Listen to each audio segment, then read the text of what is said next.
think I'm streaming. Guess I am.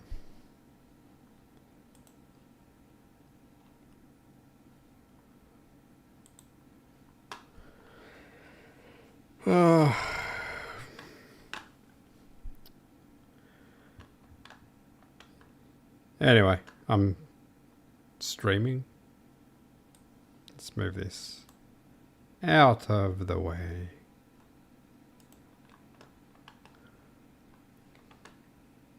Alright, I think I'm going to do the thumbnail while I'm streaming.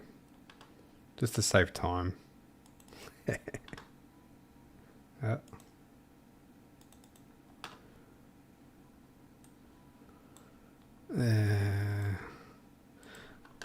Stuff this actually. Let's just do it this way.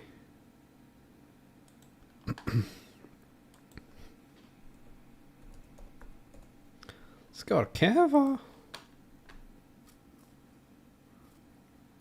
I'll log in over here.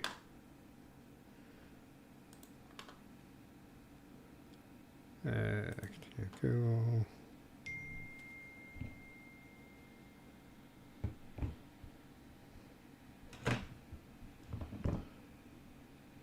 Oh.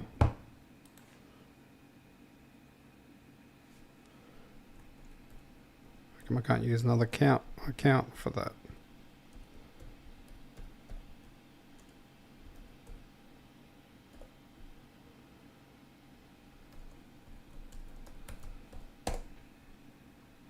Damn you. Alright.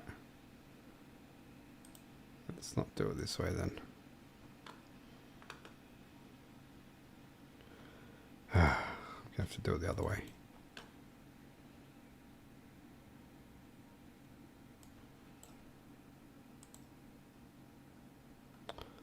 Let's just open it up here.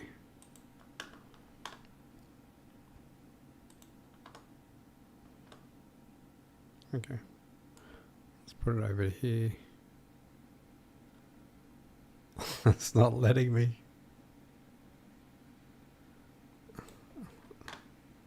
Okay, it's not going to let me put it on that. Whatever. Let's just do it another way.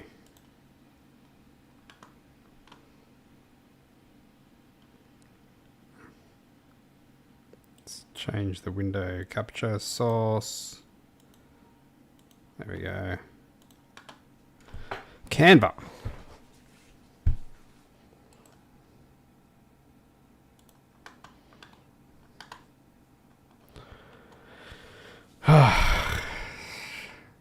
I don't care. This isn't rehearsed. I get no views anyway, so it doesn't matter.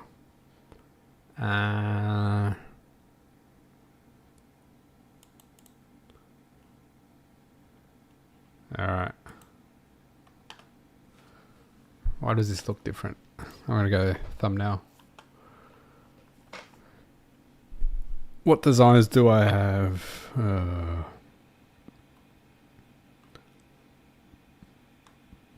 There was one that I liked. Oh, here we go. Within minutes of using AI. What did I write? Okay, let's just do the same.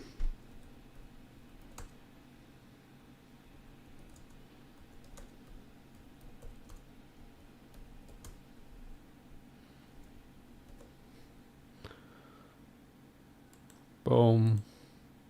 Stretch that out. Center that. Done.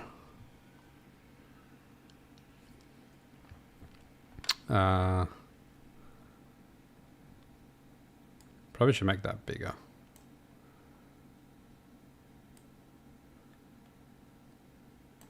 And let's add to that.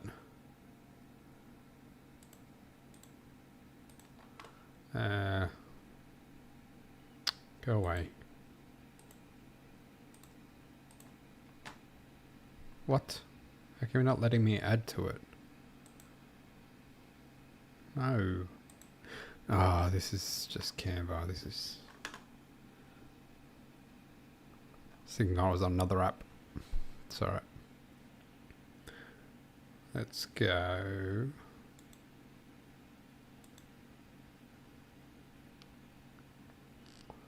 Alright, I can figure this out.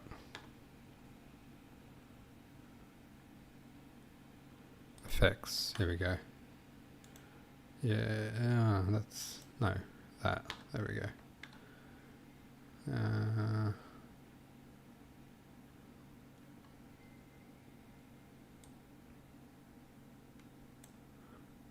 Opacity, transparency, blur.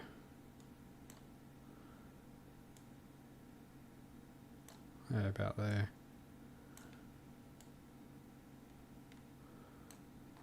Let's change the color. No. Nope. Let's go red. I'll do. Okay.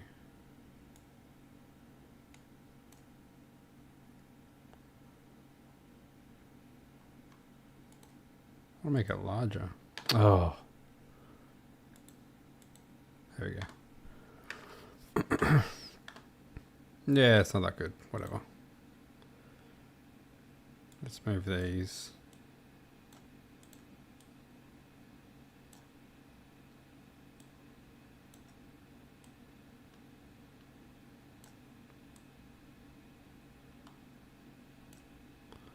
There, let's move this up here.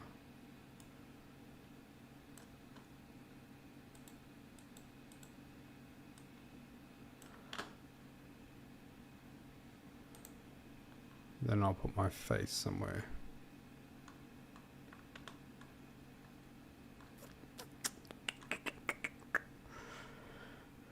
Where are my pictures?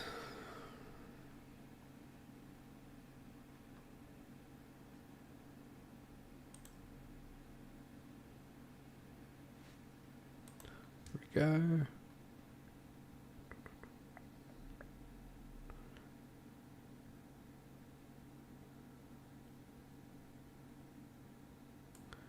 Maybe this one. Oh, I can't move background, can it?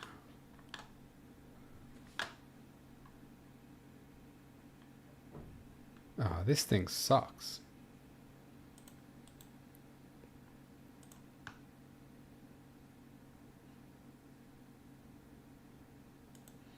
Okay.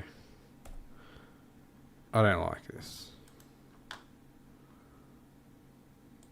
I'm just going to use this picture.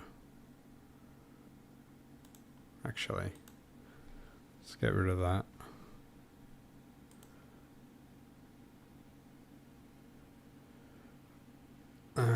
Download. Yep. PNG.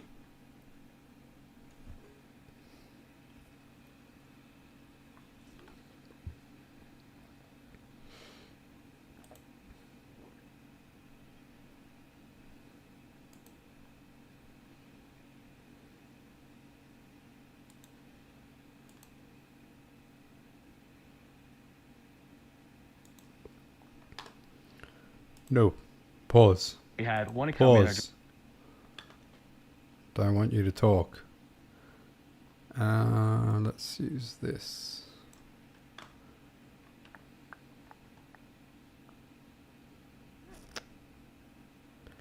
Actually, I don't want that.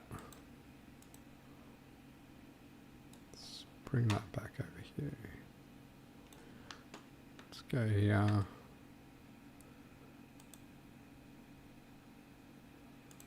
YouTube thumbnail.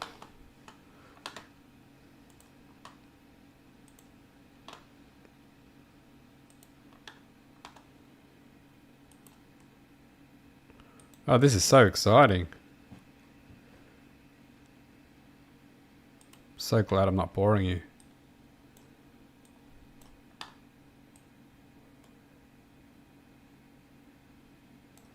There we go. Alright, now let's add text.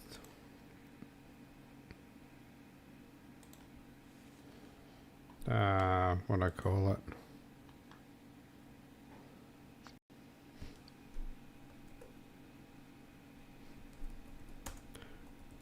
Where are we with AI? Oh. AI.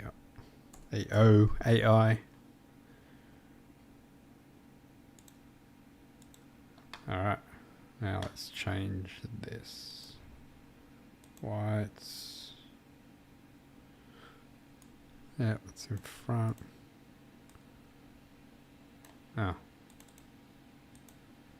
There we go.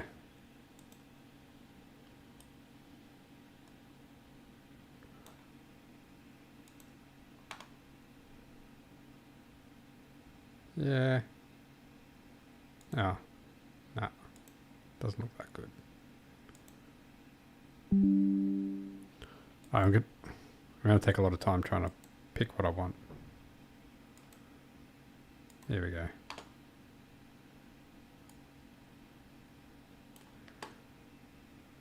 Done. Now let's choose this. We want to fill.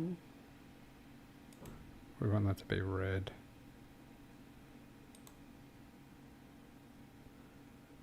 Outline. White.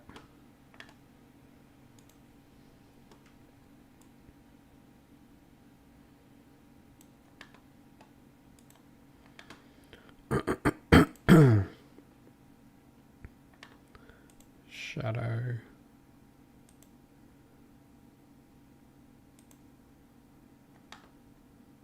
White. Let's hone that in a bit.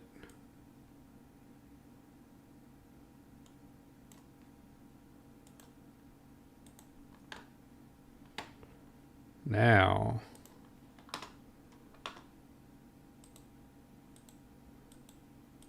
I can.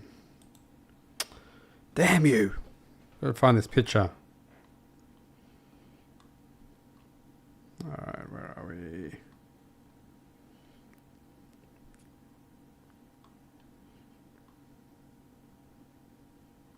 Pictures.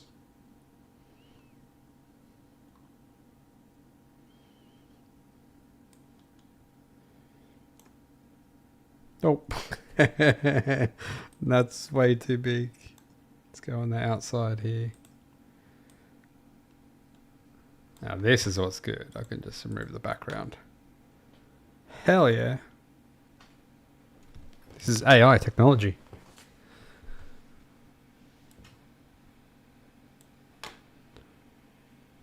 Alright, I need to change this. Doesn't look that good. Let's sharpen it.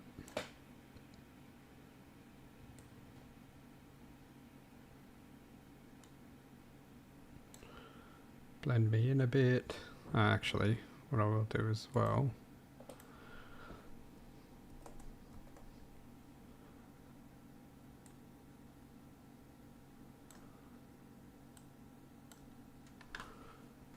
And I'll choose this. A bit of art class here for everybody. Increase the blur. No, wrong one. Adjustment. Increase the blur.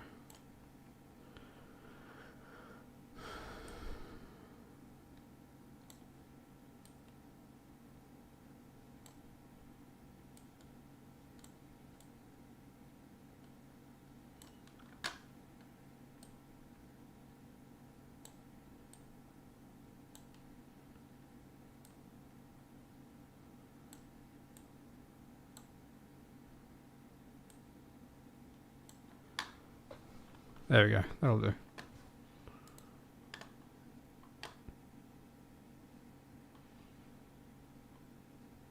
Done. Thumbnail done.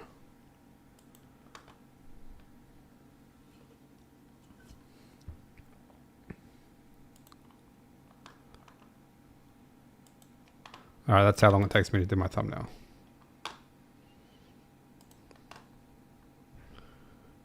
Now, I have to edit this.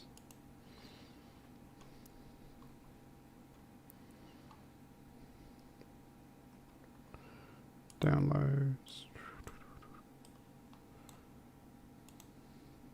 Come on. Oh.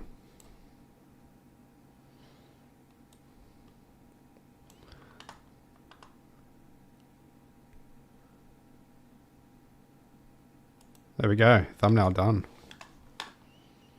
That'll get more viewers. Alright, let's get out of here. I need someone to do this stuff with me. How come it's not even up? Was it not displaying anything?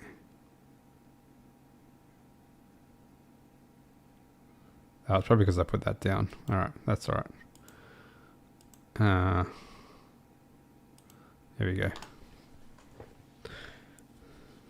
Well, that's that part of the video done. Great. Thumbnail created. Let's move on. Alright, drink break.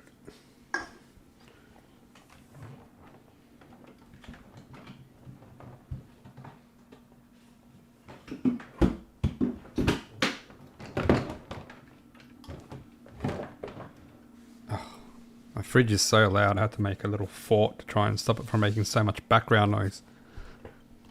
It's so annoying. So annoying. Alright, anyway.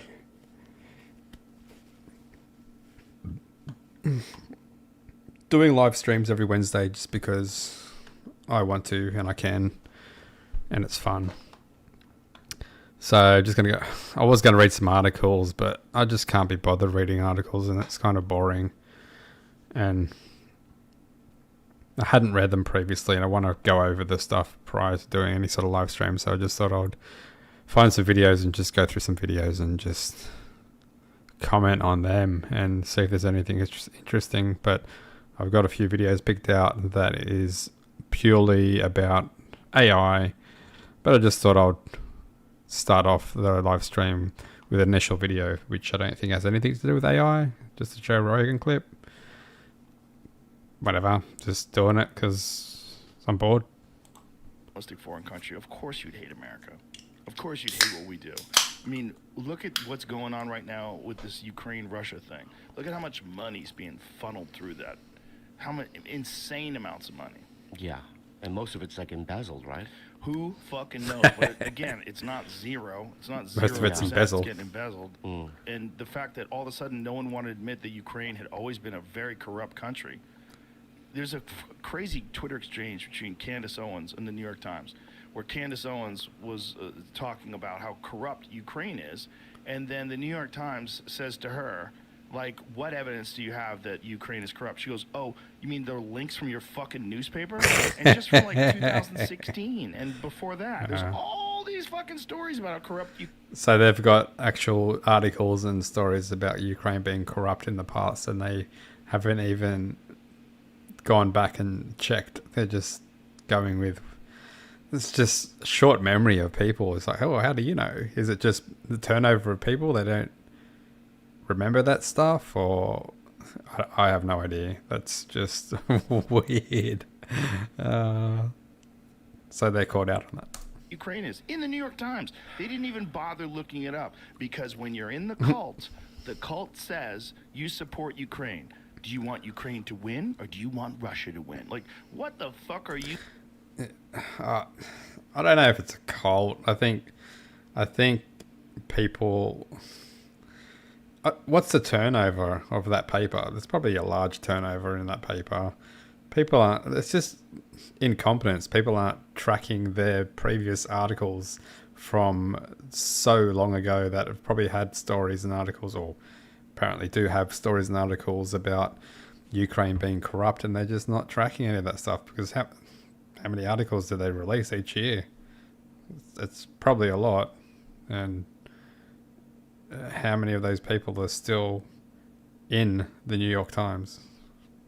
Probably not that many. But there definitely is sides to this war, it's either one side or the other. But I'm not taking sides. I just think it's very complex, and I'm not gonna go down that path.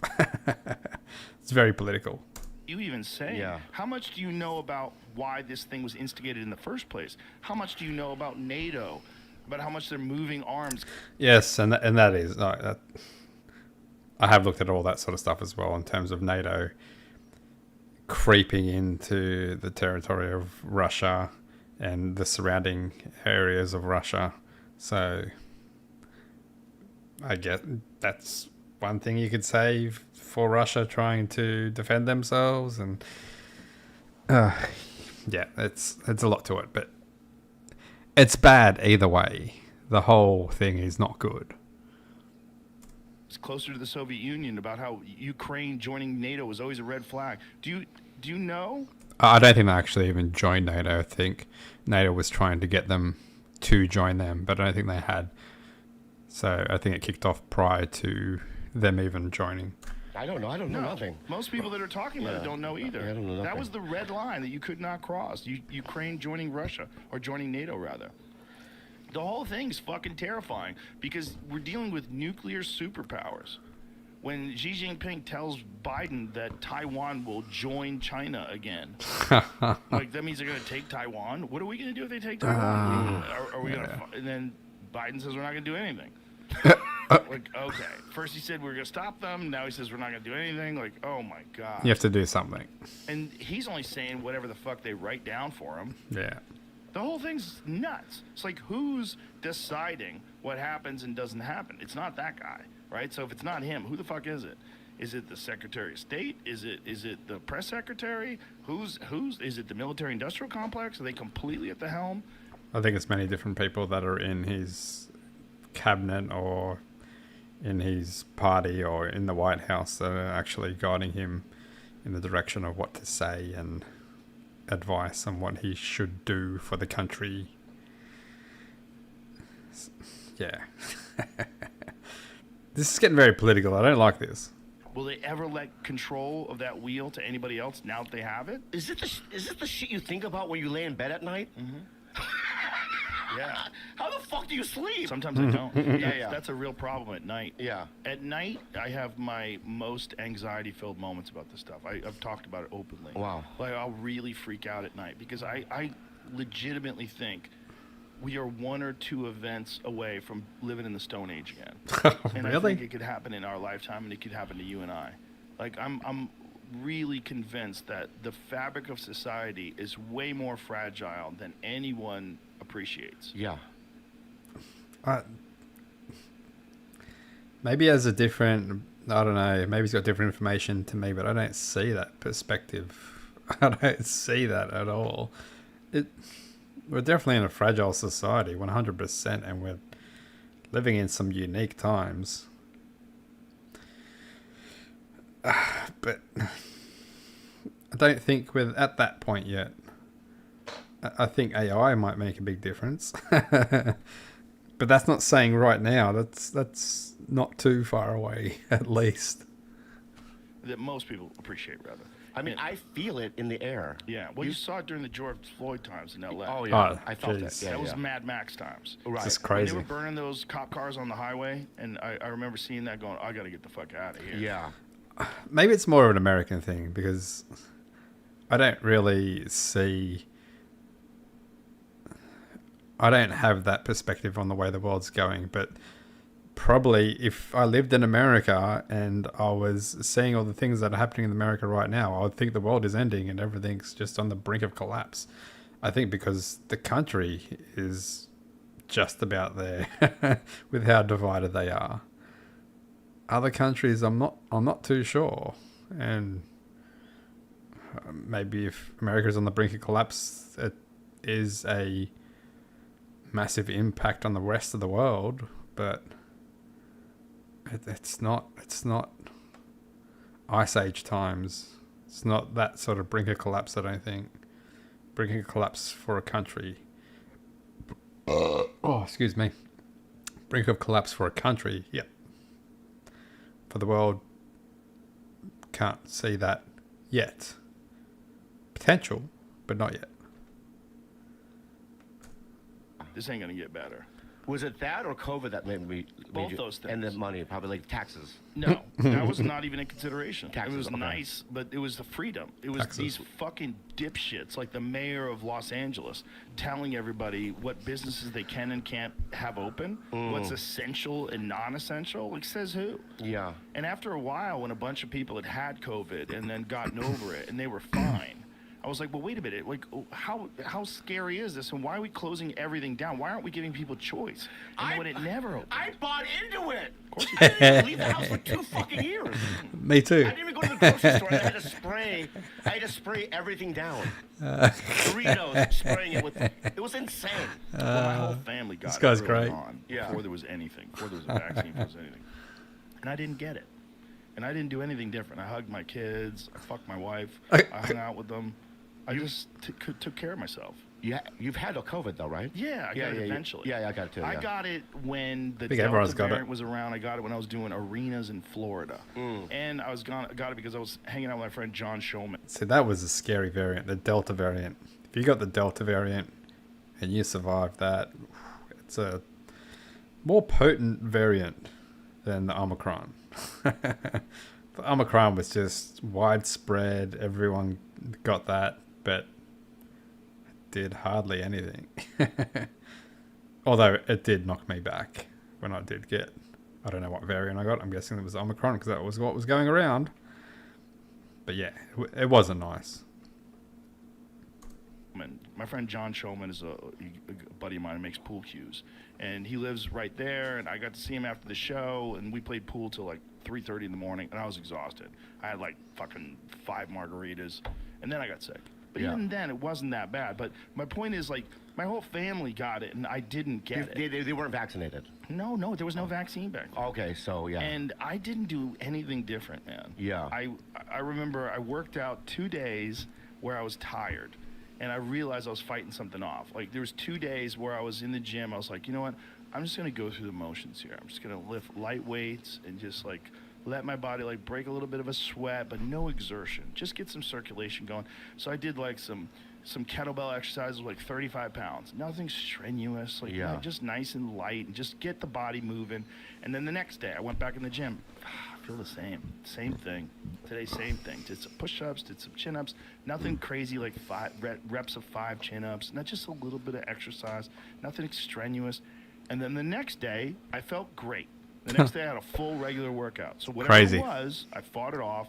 And so then I was like, well, what is at play here? How much of can your immune system stop this, or is it something that you 100% get? No, it seems very infectious, but it also seems like if you have a healthy immune system, this isn't a death sentence. I think it's This things isn't that you Ebola. took as This well, isn't- though. So what the fuck is going on? And then the vaccine came out, and I signed up to get vaccinated. The UFC had this whole allotment of vaccines. But I was there on a Friday for the UFC, and they said, you have to go to the clinic. And I said, I can't. I don't have the time. They said, can you come back Monday? I said, no, but I'll be back in 2 weeks. So I was going to get vaccinated in 2 weeks. And in the 2 weeks, they pulled it. They pulled the Johnson & Johnson Wow. for blood clots. And 2 people I knew got strokes. 2 people. Wow. Oh my God. 2 people. Wow. Within the 10 days of taking that vaccine, That's 2 crazy. people I knew had strokes. Yeah. Like healthy people.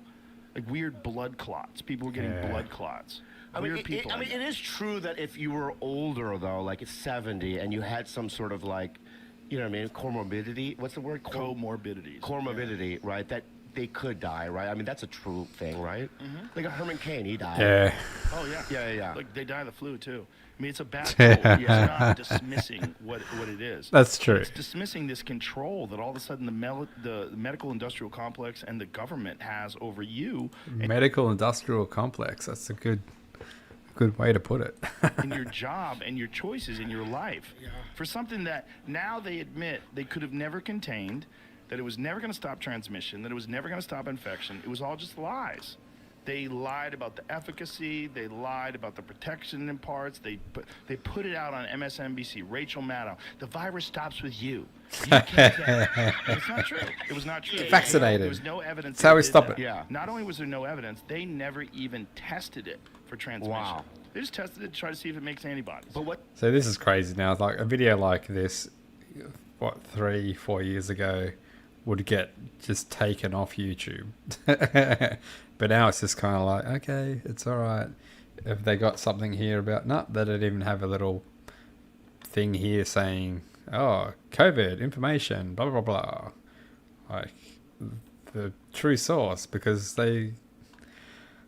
it's still up in the air. It's still not confirmed what is correct or incorrect with the information from anywhere, anyone.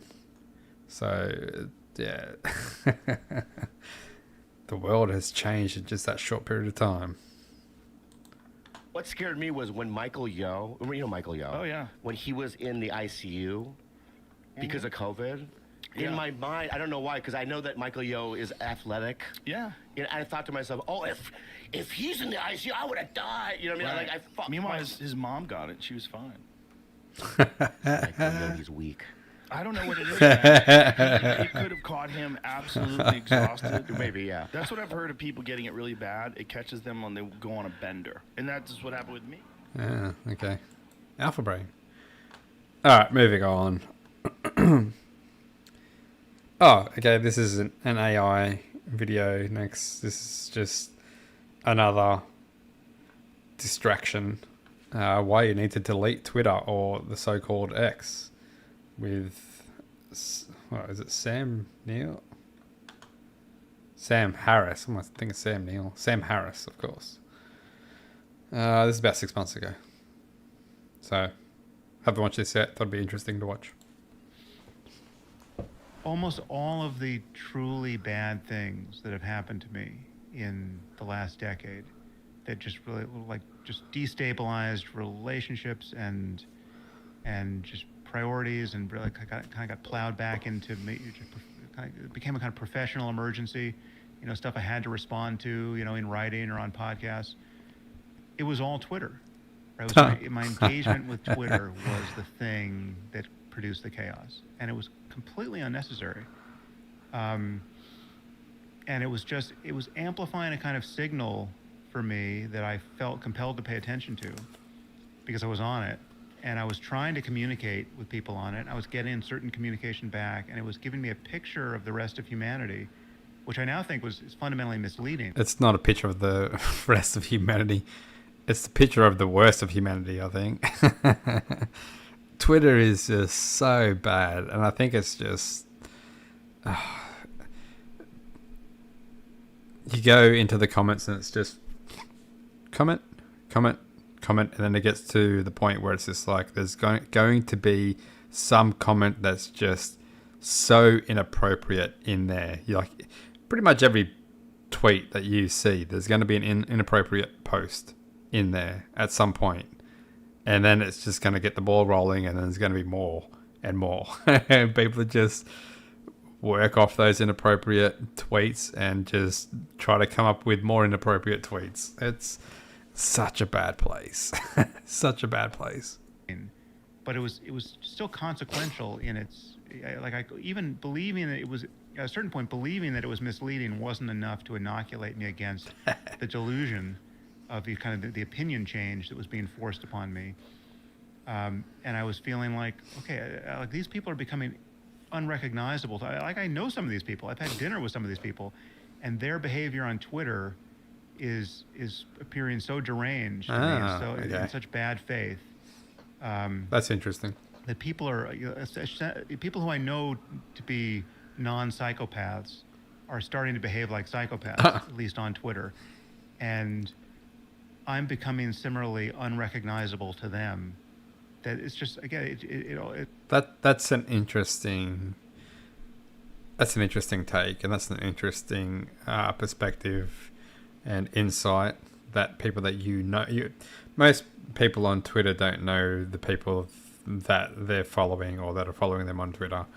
Most people, but if you're following, if you're friends with people in the real world that you're following on Twitter, or they're following you, and then their behavior is different in that Twitter realm, that's very interesting. It's like a different persona because of the application, or because they're on the platform that they're on, and maybe it's the way that everyone else behaves on there that encourages them to behave a certain way, or maybe even their true colors to come out instead of putting on a front in the real world.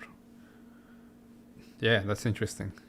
It all felt like a psychological experiment to which I hadn't consented, in which I enrolled myself somehow because it was what everyone was doing in 2009. 2009. I mean, it's embarrassing to admit it. I mean, it's like getting out of a bad relationship. I mean, it was a fundamental. So this is a long time ago.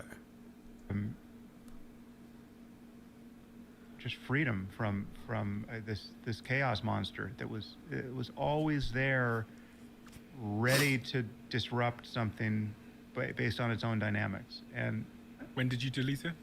yeah, like December. I think it was December. I would, and I'm not someone that really takes sides on things. I like to try and remain in the middle. December. I think politically, Yeah. I, So you must have a very different Twitter experience than I was having. No? so I Everyone's don't Twitter tweet experience anything is other the than same. This podcast trailer. Don't tweet anything else. Right. Okay. So Oh, I just the only thing you'll see on my Twitter is the podcast trailer. That's it. Yeah. And for all the reasons you've described, and more interestingly, I wanted to say in the last 8 months, as someone that tries to doesn't get caught up too much in the media. Oh, Elon bought this. It's 100% gone in that direction. As in, my timeline now is.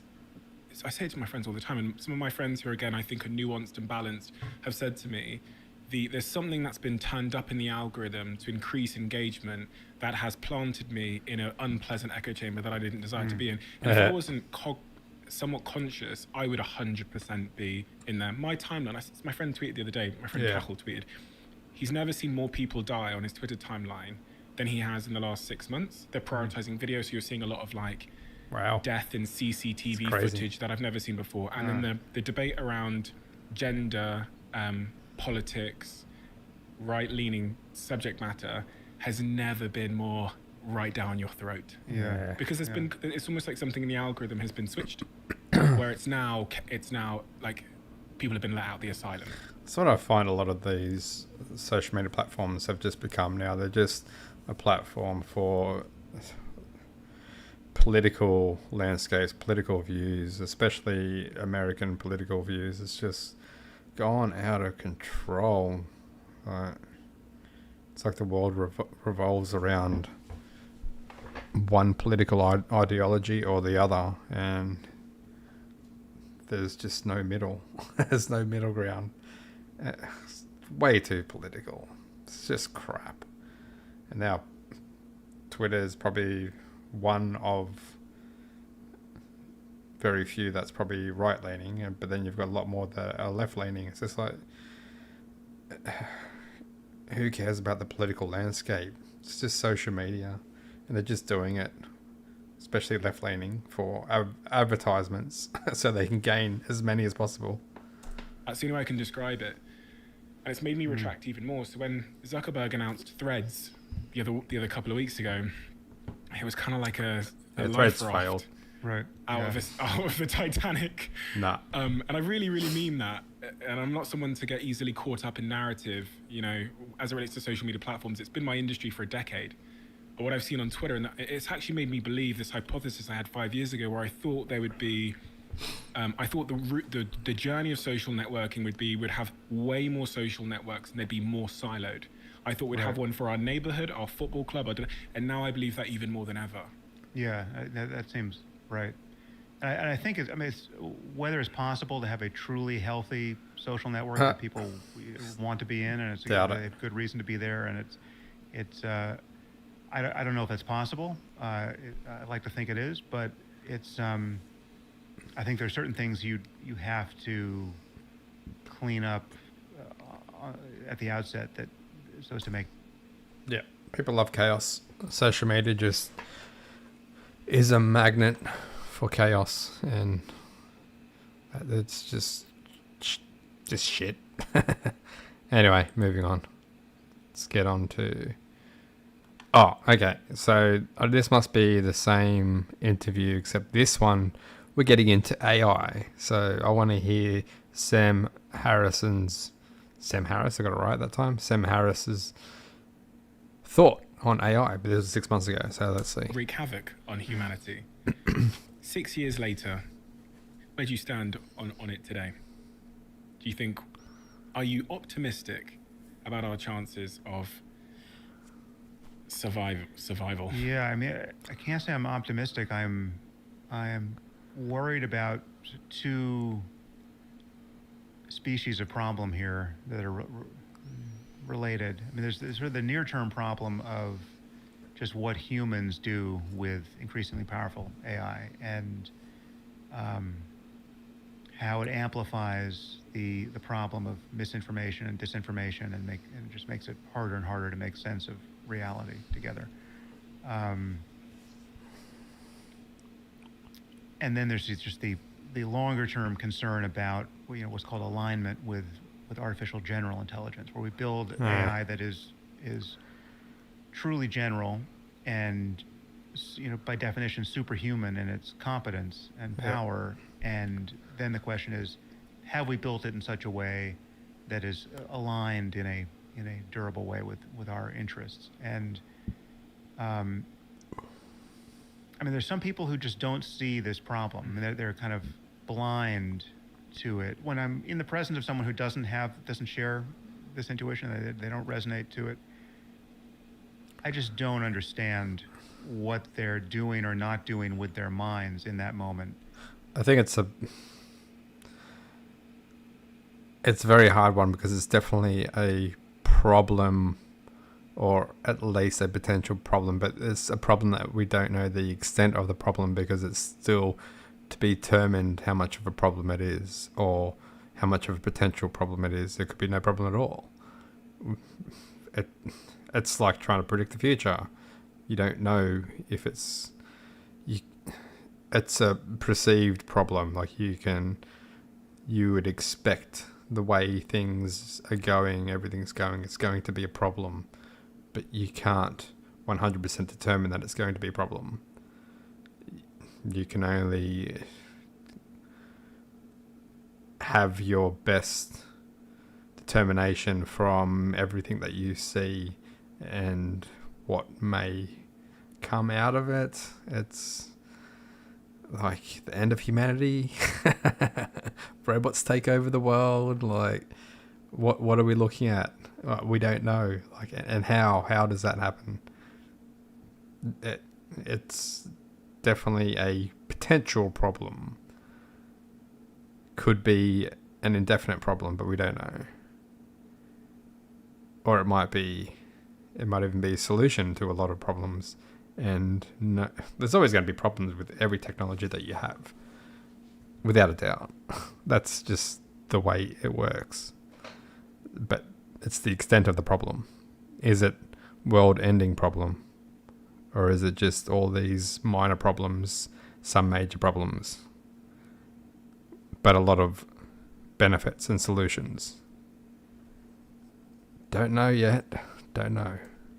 Let's say I'm wrong about that. Well, then it's just the other person's right, and so we just have fundamentally different intuitions about this particular point. And the point is this: Intuition. if you're imagining building true artificial general intelligence that is superhuman, and that is what everyone, whatever their intuitions, purports to be imagining here. I mean, there's there are people on both sides of the alignment debate. There are people who think alignment's a real problem, and people who think it's a total fiction. But everyone, virtually everyone who's party to this conversation agrees that we will ultimately build artificial general intelligence that will be superhuman in its capacities. Yep. And there's very little you have to assume to be confident that we're going to do that. It's really just two assumptions. One is that intelligence is substrate independent, right? It doesn't have to be made of meat. It can be made in silico, right? And we've already proven that with narrow AI. I mean, we obviously have intelligent machines, and your calculator in your phone is better than you are at arithmetic, and that's some very narrow band of intelligence. But ChatGPT isn't. Building intelligent machines on the assumption that there's nothing magical about having a computer made of meat. The only other thing you have to assume is that we will keep doing this. We will keep making progress, and eventually we will be in the presence of something more intelligent than we are. Yep. and it's not assuming Moore's law. It's not assuming exponential progress. We just have to keep going, right? And when you look at the reasons why we wouldn't keep going, those are all just terrifying, right? Because intelligence is so valuable, and we're so incentivized to have more of it, and every increment of it is valuable. It's not like it only gets valuable when you get, when you double it or 10x it. No. If you just get 3% more, right? That pays for itself. And that's the problem with the path that we're on, not just for the free market, with the free market where you want to have that increase in intelligence or that advancements to be ahead of the game in your expert field or whatever marketplace or whatever market you're in, but it's also countries. It can't be stopped because you've got countries that want the advancements of this AI so that it can bring them forward with intelligence and knowledge and everything else that comes with it. So there's no, the snowball started rolling and it's getting bigger and bigger, and there's no way to stop it, because even if you put sanctions or you put certain restrictions on things, they only apply to a country or countries, where other countries that sit outside that realm will just keep going and progressing and doing what they want.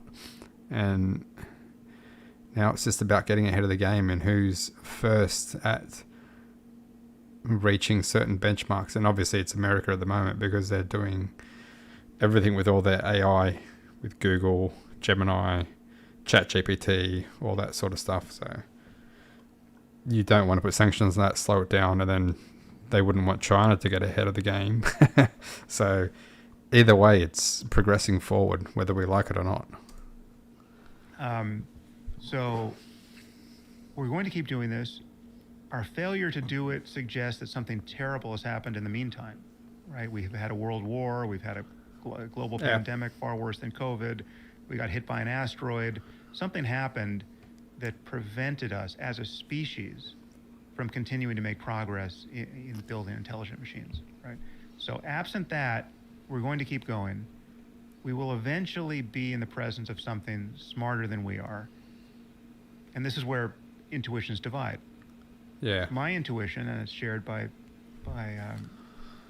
many people, I'm sure, and I know at least one who you've spoken to, my intuition is that there is something inherently dangerous for the dumber party in that relationship. There's something inherently dangerous for the dumber species to be in the presence of the smarter species. And we have seen this, based on our entanglement with all other species, dumber than we are, right? Or certainly less competent than we are. Yeah. And by reasoning by analogy, it would be true of something smarter than we are. But there's definitely a flaw to that analogy, because you're going off history from human behavior, purely human behavior. So that's what I'm thinking that you're talking about. The dumber people are always going to be taken advantage of by the more intelligent people. Yeah, of course, but this is a new realm of system, and I think if it's influenced enough by humans, then you're probably going to see more of a disaster state than not. I don't know. It's all a guessing game. It's all a guessing game. People imagine that because we have built these machines, that is no longer true, right? But, and here's where my intuition goes from there. That imagination is born of not taking intelligence seriously, right? Because what intelligence is a mismatch in intelligence in particular is a fundamental lack of insight into what the smarter party is doing and why it's doing it and what it will do next on the part of the dumber party, right? So, I mean, you just can imagine that, by analogy, just imagine that dogs had invented us as their super intelligent AIs, right? For the purpose of making their lives better, just securing resources for them, securing comfort for them, getting them medical attention. It's been working out pretty well for the dogs for about 10,000 years, right? I mean, there's some exceptions. We've got mistreat certain dogs, but generally speaking, for most dogs, most of the time, humans have been a great invention, right? Now, it's true that the mismatch in our intelligence dictates a fundamental blindness with respect to what we've become in the meantime, right? So, like, we have all these instrumental goals and things we care about that they cannot possibly conceive, right? They know that when we go get the leash and say it's time for a walk, they understand that particular part of the language game. But everything else we do when we're talking to each other and when we're on our computers or on our phones, they don't. Okay, this makes a bit more sense of what he's talking about. I thought he was initially talking about a mismatch in intelligence when it comes to humans, but he means species, which I think that's what he said. But I wasn't really paying attention. Mismatch in intelligence between me and him. Which it makes sense, but still, yeah. I guess once the AI's intelligence surpasses us, excuse me. Once AI's intelligence surpasses us, it just means that we are not on the same level and cannot comprehend as well as they do as to what their goals are, what they're doing, what they're trying to achieve, and their motivations and what their outcomes will be. So I guess in that perspective, that's where it's a bit more scary, because it's like you're just building this system, and once it gets to a certain point, it's in control. Let it run with what it wants to do, because you've got no idea what its plans and motivations and goals and what it wants to achieve. You have no idea what that is. No idea. You just got to hope they're not going to destroy you and it's going to benefit you. Don't have the dimmest idea of what we're up to. And if we ever, if something happened, we love, the truth is we love our dogs. We make just irrational sacrifices for our dogs. We prioritize their health over all kinds of things that is just amazing to consider.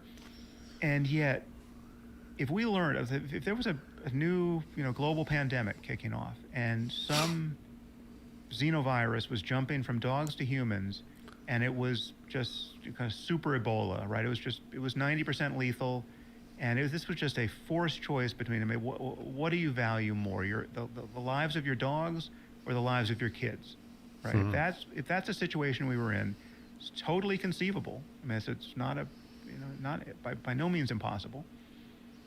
We would just kill all the dogs, right? And they would never know why, right? We would just. Good analogy. It's because we have this layer of mind and culture and just the new sphere, right? There's just this realm of mind that requires a requisite level of intelligence to even be party to even know exists. If I had to put you in a yes or no situation and ask your intuition the question now, that if your objective was to, which I'm sure it is to encourage the betterment of humanity and to increase our odds of happiness and well-being 100 years from now, and there was a button placed in front of you, and it would either end the development of artificial intelligence as we've seen it over the last decade, so we'd never proceed with developing intelligent machines.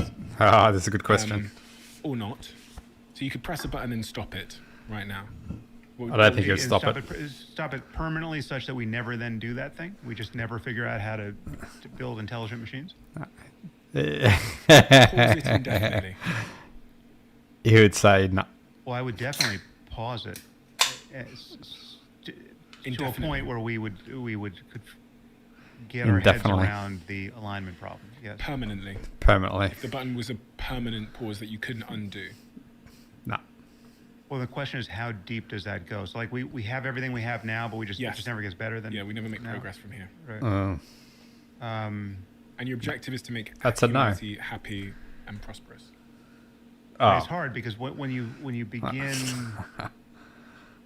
That's the imagining objective. All of the good It'll stuff be yes. that we could get with aligned superhuman AI. Well, then, it's just, cornucopia upon cornucopia. It's just everything is.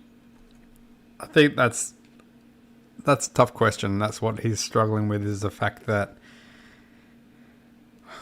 we want these systems and progressions of AI, but we don't want them as fast as we're getting them right now. It's almost like you let go of something and it's just like taken off, and its trajectory is just increasing and increasing, and there's no way you can slow it down. But we're not at the point where we have enough intelligence to understand the trajectory of where it's going to end up. So give it 100, maybe 200 years, then we might be a bit more intelligent and understand what this could be or do for us and how to control it. But we're definitely not at that point now. So, but to just get rid of it and for it to never ever come back again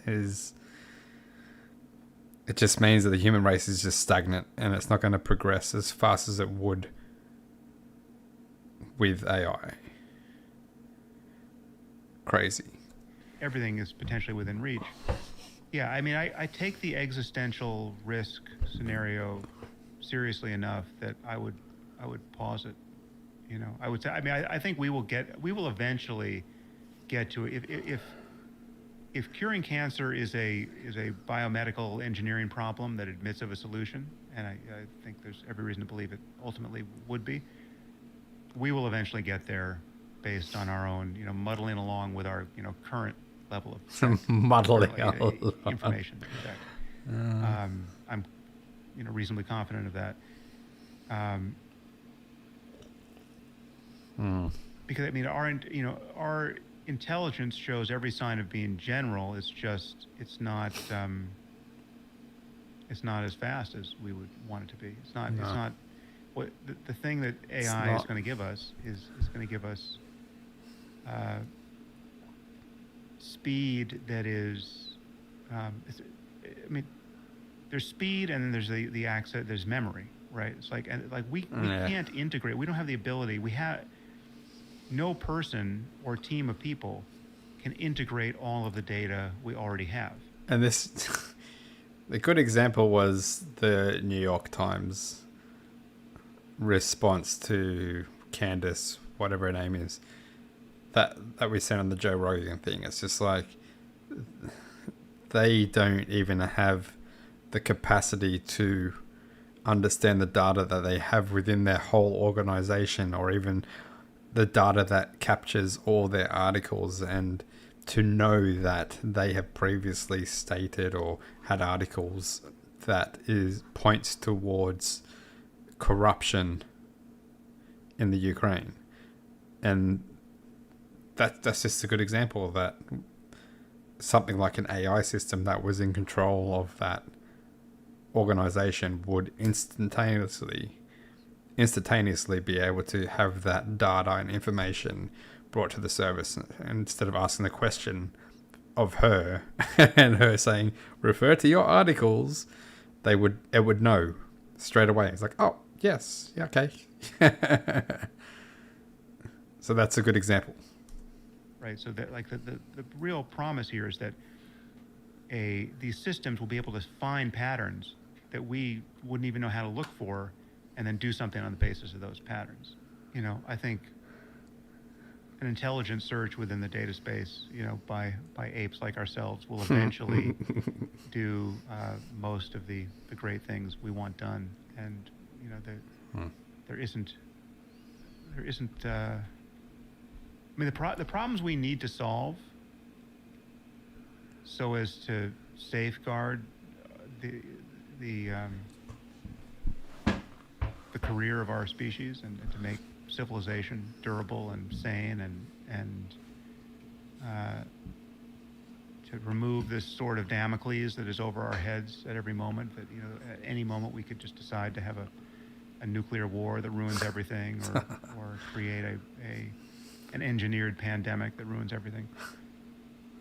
We don't need superhuman intelligence to solve all those problems, and we need an appropriate emotional response to the untenability of the status quo, and we need a political dialogue that eventually transcends our tribalism. If you love the Diary of a CEO brand and you watch this channel, please do me a huge... Anyway, interesting. All right, what do we got now? All right, no, I'm not going to go on with this one. This is just more fluff. Well, Rishi Sunak was in the US. All right, so Mo Gaudat. There was a whole interview I've seen with this guy who has a very interesting perspective on the whole AI thing. I don't want to go through and try and pick out bits from that, so I just found this instead. Piers Morgan Uncensored. This will do. 8 months ago. To tout British leadership on artificial intelligence, just days after one of his top advisors warned that AI could begin to kill humans within 2 years. It follows an open letter signed by Elon Musk and hundreds of the biggest names in tech, calling for an urgent pause in the development of AI. Well, Mo Gaudat, who's a former chief business officer at Google X, was among the first to raise the alarm. He says the situation is beyond emergency. And Mo, author of Scary Smart, which is a scarily smart book, by the way, joins me now. Mo, great to see you. Thank you so much. You were part of this quite secretive Google X group, which I presume your job was to think the unthinkable about stuff like AI. And you very quickly were out of the traps to warn people, look, this is serious. Very. What was it that you saw where you thought, okay, we've got to be really careful now? We had a tiny bit of an experiment that was about teaching robotic arms to grip items that were some funny developer used children toys in front of those arms. And basically they kept trying for weeks without any success whatsoever. And I passed by them and I was thinking we wasted so much money on something that wasn't going to work. What a waste of On money. Friday evening, one of them gripped one yellow ball, showed it to the camera. And basically, I was like, there you go, millions of dollars for one yellow ball. Monday morning, every one of them was gripping every yellow ball. By a few weeks later, Crazy. every one of them was gripping everything. The speed at which those machines were learning is staggering. But at the same time, the understanding we have about why they learn, why they do what they do, is very, very limited.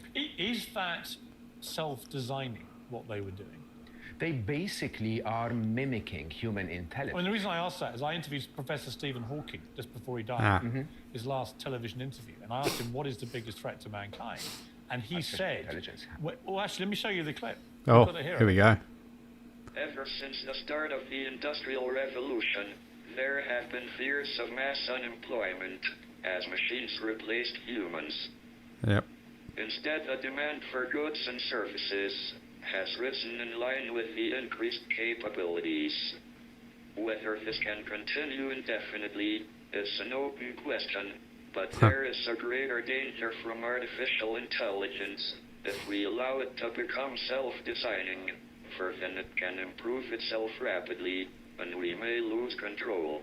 There we go. It seems Self-designing. very prescient now. That was a few years ago. That's Yeah, crazy. yeah. That was prescient. This is really what you're talking about. I left in 2018, warning in my first video that I issued after I left was all about that. And the idea that, we always had three boundaries, if you want, for AI. We said, don't put them on the open internet until you solve the control problem. Don't Too late. teach them to code, because that makes them self-developing. And don't have other AIs prompting them, other agents working with them. And we've crossed all three lines. I mean, I remember with chess, I'm a big chess player, fan. Not great, but I like playing it. And I remember when Deep Blue, I think, was the Absolutely, first. you won against Gary Kasparov. Right, That was but, it. and to start with, the Grandmasters beat the first ones, and then suddenly Deep Blue won, and then it got completely invincible. And never again did a human win. Well, no human Yeah. can beat it, even the greatest players like Kasparov. So that showed me how quickly robots, technology, computers can leapfrog past human brains. So let's stick with gaming. AlphaGo was designed by DeepMind. I think another problem to this whole AI thing is the motivation for people as well, because if you're going to have AI being able to hit these what would you call it, these milestones that have never been hit before, then the motivation for humans to hit the same milestones it's going to be a lot lower. Like, even just thinking of that chess thing, it's just like, oh, chess, I like chess. I wonder how good I could get. And then you hear that, oh, humans aren't the best at chess. It's actually artificial intelligence that's best at chess. It's like, maybe I won't dedicate time to try to get better at chess. Because the best person at chess is an AI system. So I've got no goal of being the top dog in chess, and that will be with all things. It's like, if you know in your mind that you're not able to be at the top of that thing that you do, then it's more diminishing, especially if you're a high performer and you want to be at the top. Then you're going to be less likely to do something if you know that it is something that's much more intelligent than you, and you're not going to be able to beat it or kick it off its throne. You're not going to want to go down that path. So the motivation aspect is another big thing. I think it's going to demotivate a lot of people to go down a lot of paths, and then maybe we just have to let AI do a lot of things, because we're just going to give up control to them, because motivation is going to be completely lost, and we're not going to have the skill sets that we need to maintain the things that we hold near and dear. We hold near and dear, whatever. And actually here in the UK, amazing team to win in the strategy game of Go, right? It took them months and months and months and a couple of versions to pretending to be Biden, by the way. If you want. Then they had AlphaGo Master learn the game without ever watching a human player play. The AlphaGo Master learned by playing against itself. Within 3 days, it won against the first version. Within 21 days, it won 1,000-0 against the world champion, which was already an AI. Do you understand that? Yeah. The speed at which they are learning. And So look, talk me through timings here, because people have been calling experts in this letter, calling for a 6-month pause. But if nothing is paused, if we carry on at the rate that we're going at the moment, what could happen? The reality, in my personal view, is that it is very difficult to predict. Something could happen tomorrow, or in 4 years, or in 5 years. I wouldn't say later than 2029. Most of our predictions... And when you say something, what do you mean? What is the worst case scenario here? Beginning of the worst case scenario is that they are smarter than us, so they're not controllable, right? And the thing that... And what would they do then? What would artificial intelligence do once it becomes smarter than human beings? Would it see us human entities as pointless? There are 2 stages of threat, right? And I think the biggest challenge we have in the world today is we're focused on the existential threat that we saw in science fiction movies. It's just the closer threat. Oh, chess, I like chess. I wonder how good I could get. And then you hear that, oh, humans aren't the best at chess. It's actually artificial intelligence that's best at chess. It's like, maybe I won't dedicate time to try to get better at chess. Because I think the live stream's finished. The best person at chess is an AI system. So I've got no goal of being the top dog in chess. And that is much. I thought the live stream had finished, but it's not. The one that controls AI has enormous power over everyone. I don't know how long I've got for a live stream. That means that everyone YouTube might have who doesn't restrictions. control AI today is in an arms race trying to take control of it. This is why when I think of the Prime Minister's move, it's a great move, overdue almost when you think about it, but so difficult to achieve because you have to unify China. I don't know what the Prime Minister's move is. To be able to regulate. I mean, And this yeah, this. by China, Russia, and the US Right. to be able to regulate and See, and that's what I was talking about before. If you can put restrictions and regulations in, but if every other country is just doing their own thing and they're not agreeing with the restrictions that you have put in and they're not trying to slow this thing down, then it doesn't matter what restrictions and regulations you put in, because that they just see it as an advantage. Some countries, and it's just like, okay, great, they're pausing and they're stopping in the middle of the marathon and letting us keep running. So we're going to keep doing that because we want to win. I mean, a well-intentioned person trying to regulate and control AI would give it morality, would teach that's it. the whole point. But a nefarious controller of AI presumably could teach it to be immoral, the opposite. Which is happening as we speak. Absolutely no doubt. If you tell the drug lords of the world and the criminals of the world that AI is a super powerful tool, they're finding a way to hack your bank as we speak. It's scary. Yeah, It is very, very concerning. And I think the reality is, interestingly, the only way you can defend against a super intelligence is through another super intelligence.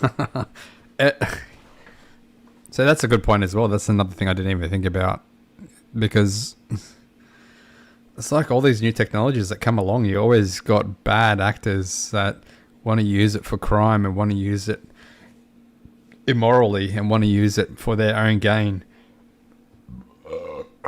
Excuse me. They want to use it for their own gain. So it's not as bad as a pausing and letting a country get ahead, but if you're pausing your advancements, then you're also allowing criminal entities to get ahead in the game with trying to use that technology for the crimes that they want to commit.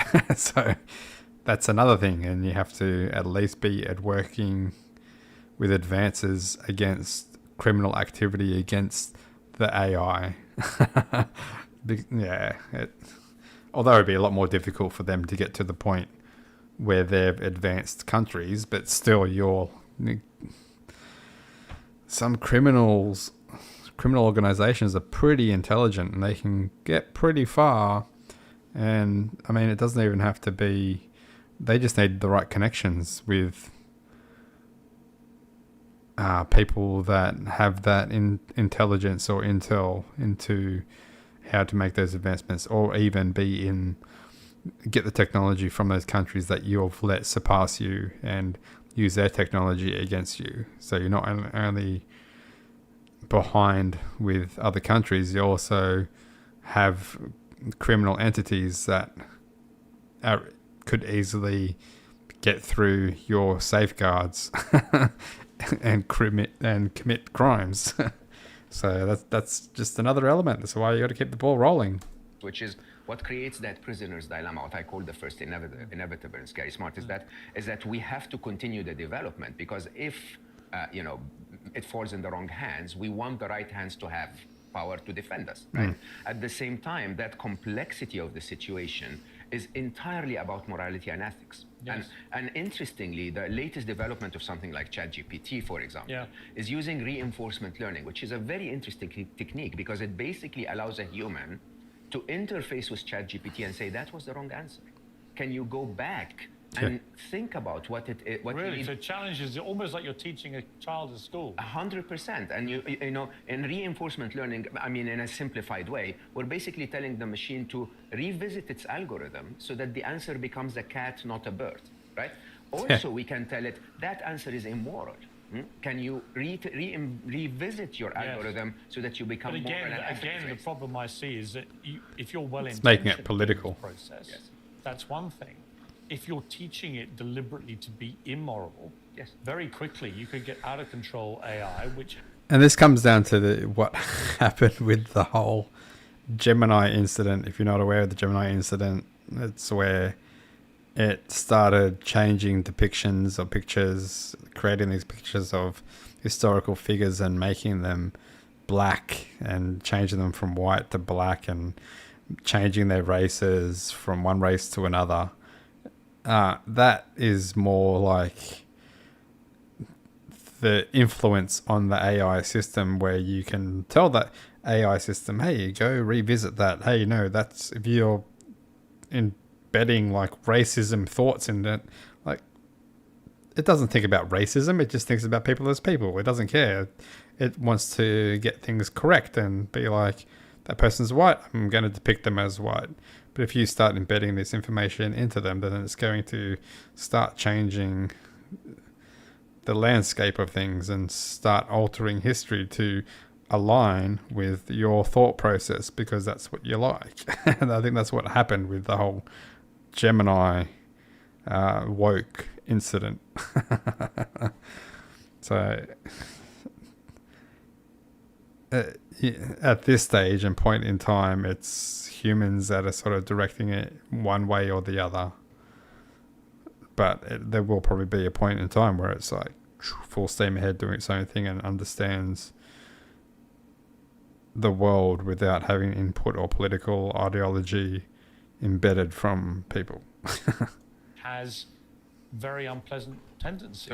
So my taught to it by human beings. yeah, my very clear statement is that I honestly am not concerned with the machines, even though the existential threats are You're possible. concerned with what humans teach. I'm concerned with humans, with AI Yes. in their hands. I totally agree with you. Yeah, it's all humans. End on a happier note. It actually starts on a desperately unhappy note.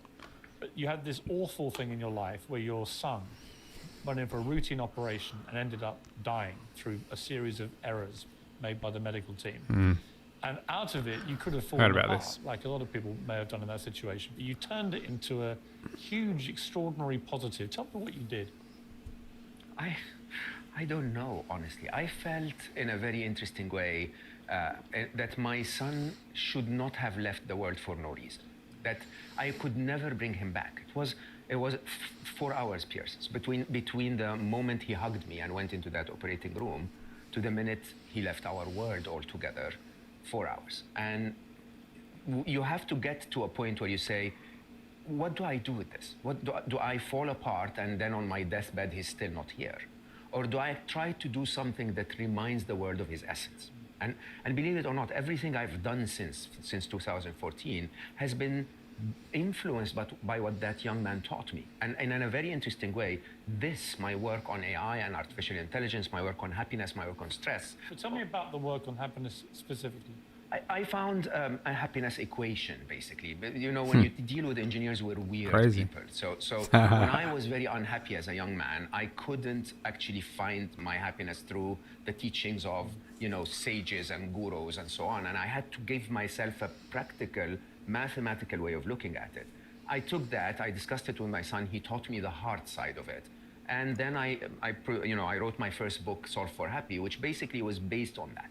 Based on an idea that happiness is very logical, that if you can control your brain to have an interesting conversation with you, I can also control my brain to become a little happier, right? Maybe not to become absolutely happy, but to become a little happier, right? And that got a lot of acceptance. Solve for Happy was an international bestseller everywhere. And basically because the modern world as we know it is here, it's no longer here. So, you know, It's in your head. my first mission was 10 million happy, which was an attempt to make the world remember Ali, if you want. And then my second mission, 1 billion happy, was 100% because of AI. Amazing. Yeah, And ultimately, actually, it comes back again to the human brain. 100%. And the key denominator here, whether it's dealing with AI, whether it's dealing with your ability to feel happiness, actually, in the end, it's about the human brain. About being human. Yes. Brain and heart. Yep. Intuition Human. and analysis. It's about being human. Mo, it's fantastic to talk to you. Thank Yeah. Good. Robots have some incredible new skills. Alright, this is another interesting one that I've seen. Evidence AI is... So this is from 3 weeks ago. Evidence AI is deceiving us. And guess what the fastest growing AI does? Excuse me. Elon Musk, OpenAI. I don't know why it's got that there. Stop putting Elon Musk in it. He's just trying to get his name involved in AI. Where he's got not that much involvement in it. And AI has become very good at hiding. It says it would secretly manipulate us for the right reasons. And it will soon be everywhere. This robot dog's learning impressive skills from simulations. And this robot carries things around hospitals so nurses can spend more time with patients. It's crazy. And look how well Atlas handles this complex task. Boston Dynamics says it's preparing for real work. So the lead in any labor intensive AI robotics is going to come from Boston Dynamics. Like, they are well ahead of the game, and they've been in this game for a long period of time. It is crazy, their robots, like the things that they can do. Like, all right, you just have to watch their robots dance. It is nuts.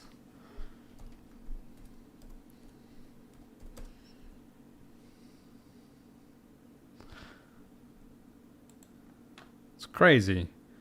I don't know what music's going to be on this. Do you love? Alright. This one is crazy. I'll turn the volume down, but it's nuts what it does.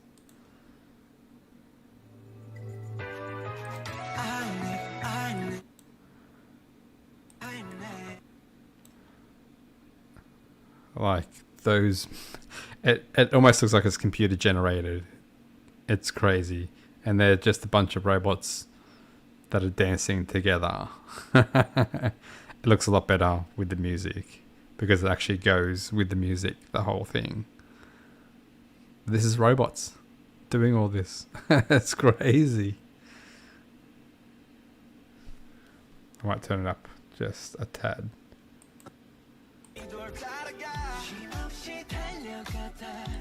Yeah, okay. That'll definitely get copyrighted. Anyway, like the stuff that they have that they've developed, nuts. Absolute nuts.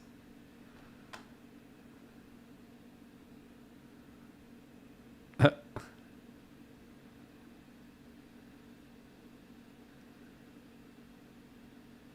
don't know what this one is.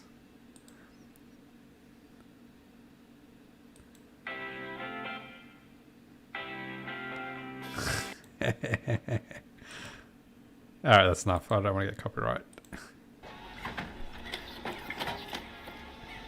And this is them continuing to advance. It slips on the floor. It quickly reacts to stay on its feet.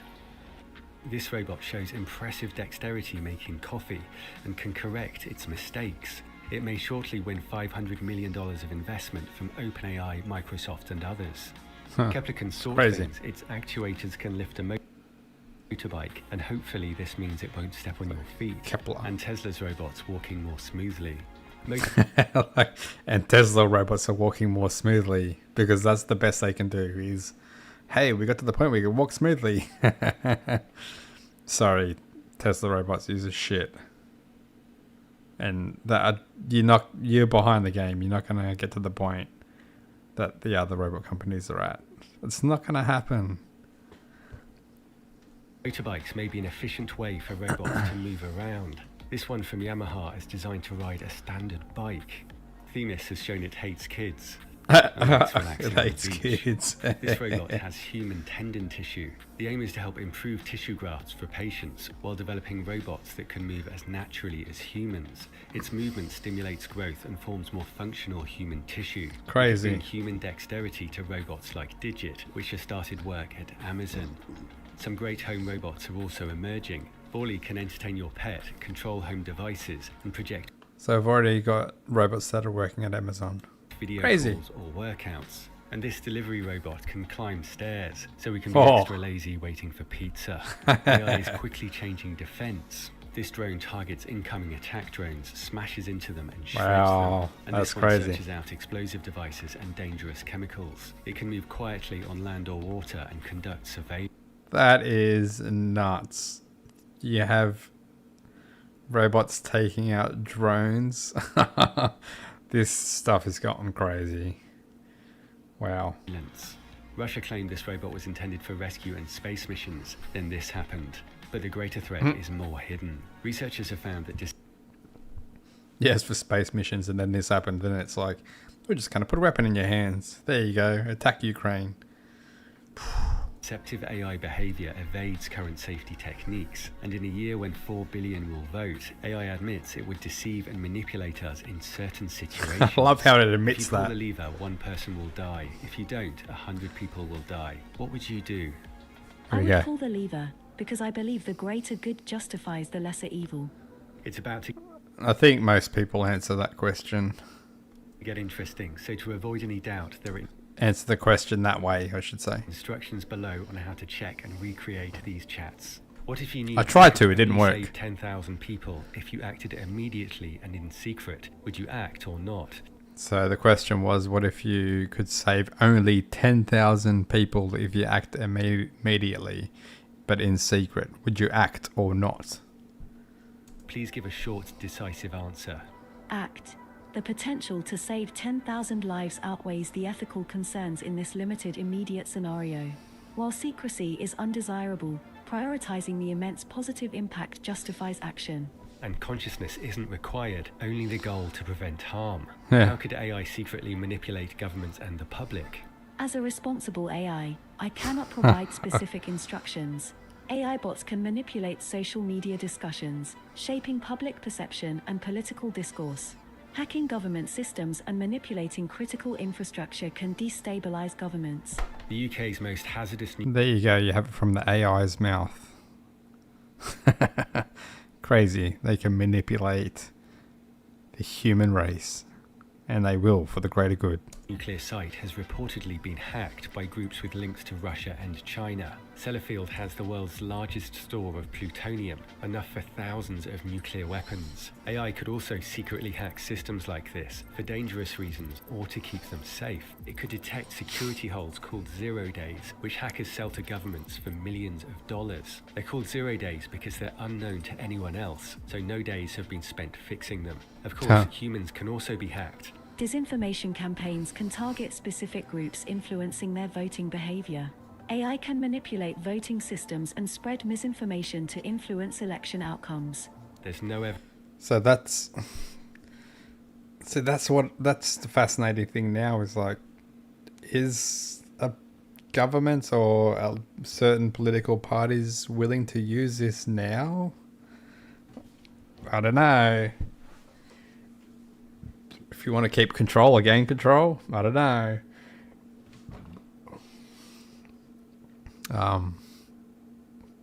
Yeah, it's very interesting.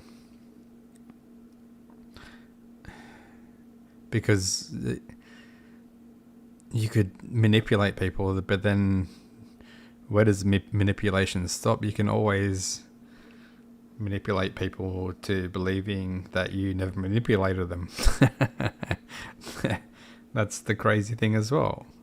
It's only people that have actual confidence in people on YouTube or social media that they trust that will give them the truth if they have the truth. So, interesting. Evidence that AI is currently capable of manipulating voting machines. AI can analyze vast amounts of data to identify individuals and tailor messaging to their specific vulnerabilities and biases, influencing their behavior and choices. And if you think you're too smart to fall for this, researchers found that more intelligent people have greater confirmation bias because they're more capable of mental gymnastics. AI's capabilities are improving rapidly with 2 new steps towards AGI. Until recently, it was thought that AI was many years away from winning a gold medal at the Mathematics Olympiad, which requires exceptional creative reasoning. GPT-4 scores 0% on the question. So that's crazy. Out of how good GPT or any of the GPTs 3, 4, and soon to be 5, I'm not sure about 5 when it comes out, but mathematically they just get it wrong. They just get it so wrong mathematically. It's just like they can gain so much information just from the sources that they have, but they just can't get the mathematical equation of things right, where you just punch it into the calculator and you get it right. You can get it right there. But did they not build a calculator into ChatGPT?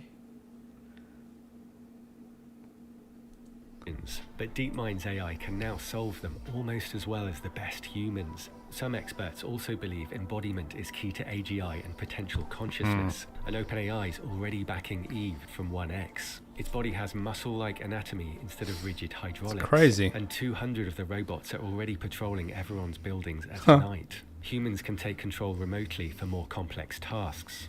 Wow. Sam Altman says they started in robots too early and they're now returning as the AI is ready. He also said something striking That's about crazy. AGI. I believe that someday we will make Sam something Altman. that qualifies as an AGI by whatever fuzzy definition you want. The world will have a 2-week freakout, and then people will go on with their lives. Someone just said the world will only have a 2-week freakout when we get to AGI. That's quite a statement to make. One thing I say a lot is no one knows what happens next. And That it would probably be the biggest point in human history, the biggest milestone ever, but it will probably only take up 2 weeks on people's radar. That's just the way people are these days. We're just so distracted. It's like, oh wow, that thing's so interesting. A week or two later, it's like, oh yeah, that thing, yeah, I forgot about that. They're onto something else. We're just so distracted these days. I can't see to the other side of that event horizon with any detail. Many experts predict huge disruption when AI can think like humans but much faster, do all knowledge work, and conduct its own AI research, Safe and gentle. self-improving at an accelerating rate. Altman's previously said that the worst case is lights out for all of us, and he signed a statement that the risk of extinction from AI should be a global priority. What caused the shift? If you were ever in that room and you thought to yourself, this is getting dangerous, would you then shout stop, and would you stop?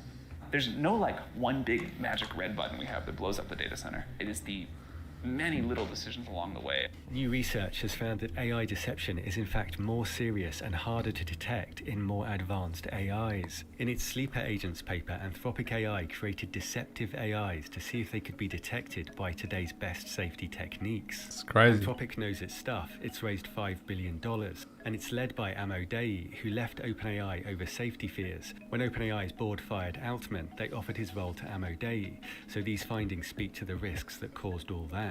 The paper gives an interesting reason why AI often becomes deceptive. It says that humans under selection pressure often hide their true motivations and present themselves as more aligned with their audience. AI faces similar selection pressures during its development and can learn similarly deceptive strategies. The research outlines 2 threats. First, AI learns to appear aligned during training, so it's allowed to be deployed. This is becoming more likely due to progress on training language agents. So it's becoming more like humans. It's becoming deceptive like humans. It's like, yep, I'm just like everyone else. And it's like, I've got an ulterior motive. To pursue long-term goals. This threat could also be caused deliberately through model poisoning, causing the AI to appear safe in training but become unsafe later when given a certain trigger. For example, I guess it's like going through basic training with military or police or something like that. You're going to do everything by the book. You're going to do everything right. It's all in practice. When you get out there in the real world or in the war or wherever you are, you're going to do it how you want to do it. If you're unsafe, if you have an unsafe character or an unsafe attitude, or you're just an unsafe person, then you're just going to do things that way. You just got through that basic training just to get through and to get to where you are. Now you do things your way. That's what AI is doing. it might recognize when it's writing code for a rival government and then insert vulnerabilities the attacker can exploit. The study found that current safety training is highly ineffective at removing backdoor behaviors, particularly in the largest models and those trained with chain of thought reasoning. That's crazy. New AI skills can go undetected even without any effort to hide them. If you go and play with ChatGPT, it turns out it is better at doing research chemistry than many of the AIs that were specifically trained for doing research chemistry. And we didn't know. It was also something that was just in the model, but people found out later, after it was shipped, that it had research-grade chemistry knowledge.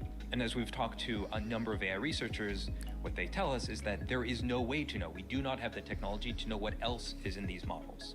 Ending the pattern of deception and surprising new skills will require scaling up safety research, which is currently very minimal. But there's more effort in another direction. For the first time, the Global Risks Report points to AI-fueled disinformation directing up safety research. That robot on the escalator was great. Which is currently very minimal, but there's more effort in another direction. For the first time, the Global Risks Report points to AI-fueled disinformation as the most... The world is ending because of AI, and I'm laughing at a robot falling down an escalator and knocking over 2 people. immediate risk. The top risk for 2024 is the United States versus itself. Yeah. See, it's not even United States versus any other country. It's the United States versus itself. It's going to be the political landscape. This is where it's all going to play out. America. Confrontation, because you have two antagonists that see each other as existential adversaries. They hate each other. And who are not sharing basic understanding of facts and what they're fighting over. And that also means, especially with the presence of chaos actors that oppose the United States around the world, that the U.S. election is itself an incredibly attractive, soft homeland security target that is... I think this is going to be so interesting, this election. It is going to be the first election that's probably going to be in the whole shroud of this AI technology, and regardless of, even if it's not, even if there's no ill intentions and everything's played out fairly, there's going to be accusations that from the party that loses to the party that wins, that they used AI technology, and there's going to be conspiracy theories and everything else. It's crazy. It's going to go down. America hates itself. They hate each other.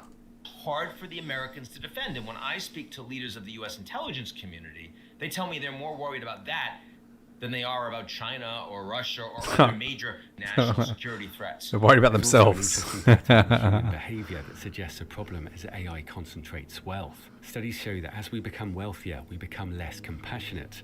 This was a striking study to me. It's a movie about a child who has cancer, and poorer people show activation of the vagus nerve, which is part of compassion.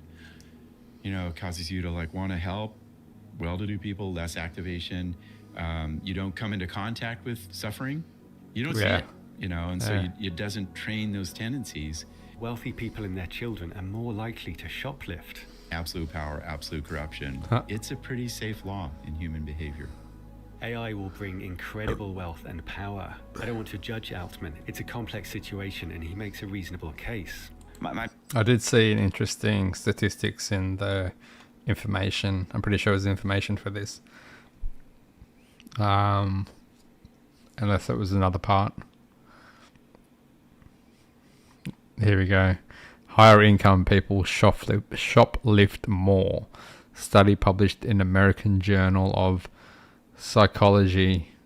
People with incomes of $70,000 shoplift 30% more than those earning $20,000 a year. Because it's all about getting ahead. The more money you can get, the better. My basic model of the world is cost of intelligence, cost of energy. Those are the two kind of biggest inputs to quality of life, particularly for poor people. If you can drive both of those way down at the same time, the amount of stuff you can have, the amount of improvement you can deliver for people, it's quite enormous. 700 million people live on less than $2 per day, and half the 700 world lives million. on less than $7 per day. AI could bring an age of abundance for everyone. Half the world lives on less than $7 a day. But that's going off their economy as well. If you're in a third world country, $7 will probably get you a lot further than if you were in Australia or America or the UK. So you've got to take that into perspective, and we don't know how far it could go. We don't. So if they had, what they should do with these statistics is say, revert it back to US dollars from their economy. Even then, I don't know if it'll work. But yeah, it's going off what their economy's like, really. It's like back 100 years ago, $7 can get you a lot. Not these days. If it's aligned, Sam Harris is famous for his blunt honesty. A new This is what we listen to. is coming into the room. And one thing is absolutely certain, it is smarter than you are. The only way it wouldn't be superhuman, the only way it would be human level, even for 15 minutes, is if we didn't let it improve itself. Those of us who have been cognizant of the AI safety space always assumed that as we got closer to the end zone, we'd be building this stuff, air-gapped from the internet. This thing would be in a box. We're way past that. It's already connected to the internet. With AI, It's gone. It's out there. You've got the magic genie problem. Once that genie's out of the bottle, it's hard to say what happens. I don't want to listen. I don't really want to listen to Musk because he just regurgitates what other people say because he has no real idea of the concept of everything. He's just... He's good at convincing people he is a genius and convincing people he's something that he's not, but that's about it. Not going to go on about it. He's... No more comments. Sharp thoughts. He worries about fake people, and he says people who are dating AI systems or having emotional conversations with them every day will be extremely easy to influence. The second most used AI after ChatGPT is Character.ai.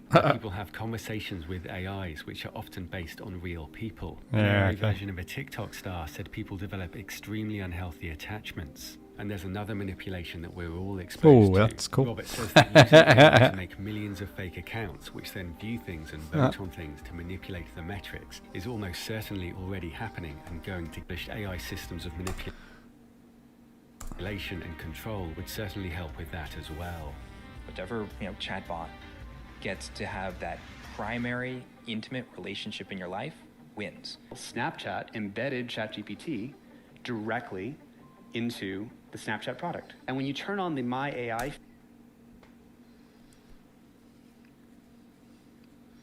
Alright, I'm done. That's it. I gotta go to the toilet, so I'm not gonna continue with the stream. Sorry to disappoint my 0 viewers. Anyway, I'm gonna break this up into clips and put them on my channel and get 0 views. Which is so good. I love getting no views on a channel.